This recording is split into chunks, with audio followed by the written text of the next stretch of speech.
يوم تجث كل أمة في دياجير الملم للسؤال عن المهم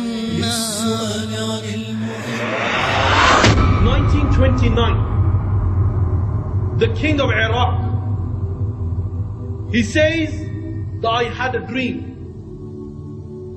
I had a dream with the two companions of Rasulullah sallallahu alaihi wasallam. They have come to me and they said to me that the water from the river Tigris is seeping through our graves. Help us. The king of the time, he says, I dug a place up between the grave and the river Tigris to ascertain the truth. And what happens? He goes, there was no sign of water. He says, so I dismissed the dream. He goes yet again.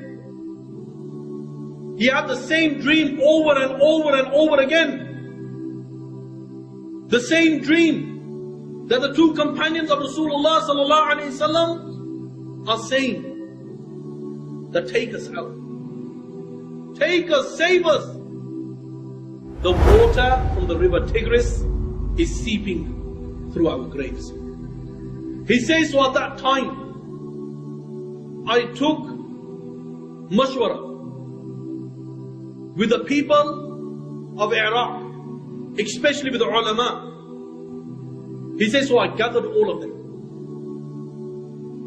He says, I informed them about the story, about the dream I had. He says, when I informed them about the dream, he says, one of the scholars of that time, he got up and he said, that I also had the same dream. So he says, that it was agreed upon that the graves of these two companions will be dug up. He says a date was fixed. The date was fixed on a certain day that the graves of these two companions will be dug up. And if the water is seeping through, relocate them to a different place. He says that at that time it was close to the season of Hajj. So the Hujjaj of that time, when the news reached Mecca and Medina, he says at that time, he says these people requested us that delay it for a while, because we want to attend as well. So after, when he was delayed, he says the date came when we dug up the two graves. He goes, we dug up the two graves. 13 centuries. For 13 centuries they were in their grave. He says when we looked at their body, they were completely intact without a scratch. And this has happened only in 1929.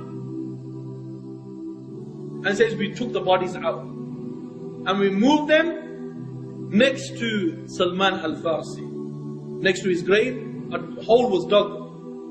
An eye specialist at that time, a non-Muslim of that time, he says, witnessing this, he says, I looked inside the two companions' eyes. And he was an eye specialist. He says the glow that normally disappears within months of a person's death, this glow is still inside these two companions. The glow is still inside these two companions. And what was flowing on his lips a couple of seconds after? Ashhadu la ilaha illallah wa ashhadu anna Muhammad Rasulullah. He accepted Islam. And many people who were there at that time accepted Islam. And the bodies were moved. And this narration that can be found in Janib Didar, page number 55, 58. An encyclopedia, if you just type in the name Abdullah ibn Jabir, you will see that this article will also be present there. And a person who lives a life of obedience, indeed Allah will honor him. Because Islam's not about gangsterness. No, it's about people going around gunning people down. It's not about drug dealing. It's not about you thinking you're it. Islam is complete. Every single thing in the Quran, the Muslims shouldn't deny anything and they should accept it blindly. Why? Because this is the book that shook the world. And I pray to the Almighty Allah, that Allah makes us from amongst those people who Allah honors. And Allah save us from the punishment of the grave. وآخر دعوانا. ولا تحسبن الذين قتلوا في سبيل الله أمواتا ولا تحسبن الذين قتلوا في سبيل الله أمواتا بل أحياء عند ربهم يرزقون